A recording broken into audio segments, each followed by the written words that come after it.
That harsh voice in your head isn't making you better. It's literally increasing your cortisol and weakening your immune system. Here's something that most people don't know. Self-criticism isn't motivating you, it's poisoning you. Every time you beat yourself up, your brain releases cortisol, your stress hormone. Your body literally cannot tell the difference between you criticizing yourself and being attacked by a predator. Your immune system gets suppressed. You have the same stress response. And this is why a lot of people who have been through some trauma, even little T traumas, where they felt they weren't good enough, even though they're out of that situation, they're still having that same type of response. Your body literally cannot tell the difference between you criticizing yourself and you being in a high stress situation. Your immune system gets suppressed, inflammation increases, and your body goes into survival mode. But here's what's fascinating. Self-compassion does the opposite. When you speak kindly to yourself, you activate your vagus nerve, the main nerve of the parasympathetic nervous system, and you trigger the release of oxytocin, your bonding and calming hormone. And this isn't woo-woo. This is measurable neurobiology. Studies show that self-compassion lowers cortisol levels, strengthens immune function, improves heart rate variability, reduces inflammatory markers, and increases emotional resilience. This is root cause medicine for your nervous system. This leads me to my daily habit challenge for you, is to do a compassion reset challenge right now. Step 1, when you aren't talking kind to yourself, I want you to catch that critic and notice what you are saying.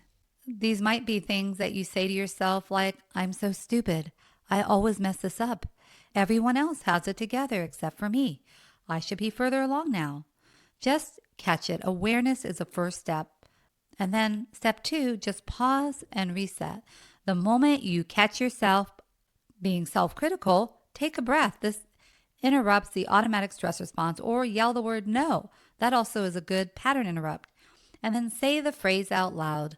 I am doing the best I can with what I know now. And you can even put your hand on your heart.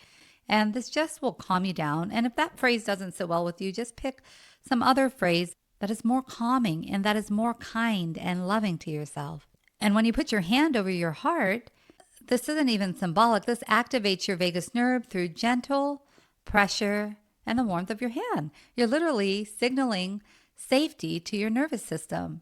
If you take 3 slow breaths while your hand is on your heart, and you exhale longer than you inhale, so inhale for 4 and exhale for 6, you're really activating your anti-stress system.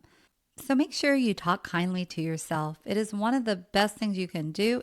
I always felt like I wasn't good enough, even when I achieved many different things. I still felt that way. It wasn't until I started talking more kindly to myself and replacing some of these hyper criticisms with more kinder things that my perception of myself started to change. When I started to do it, I started to become more aware, and I was like, wow, I really talk down to myself a lot. And now I catch myself when I do say it. I ask myself, is this really true, what I'm saying about myself? And most of the time it's not. And if it's something where maybe I made a mistake or something that I felt bad about, I'm more solutions focused, like, okay, what can I learn from this? And how can I make it so I don't fall into the same situation? And so I'm not beating myself about it. I'm just treating it like it's a learning experience. So self-compassion isn't indulgent. It is something that is necessary for optimal wellness. Because the more compassionate you are to yourself, the more compassion you can give to others. I mean, a lot of us are more compassionate towards others than ourselves, but it's okay to be compassionate to yourself. I think sometimes we feel like we're not allowed to be. We feel like it's an egocentric thing, but it's not. It's a very kind thing, and it's very helpful to your mental health, which then if you have good mental health, you'll have better physical health, and then you'll be there for those that you serve. All right, I hope this was helpful, and I hope you will engage into more self-compassion because you deserve it. And if you need some help, there's a downloadable freebie that has some common negative self-talk statements that we say to ourselves and substitutes for things that you can say to yourself instead that is more kind. Thanks for listening or watching, and have a fantastic day.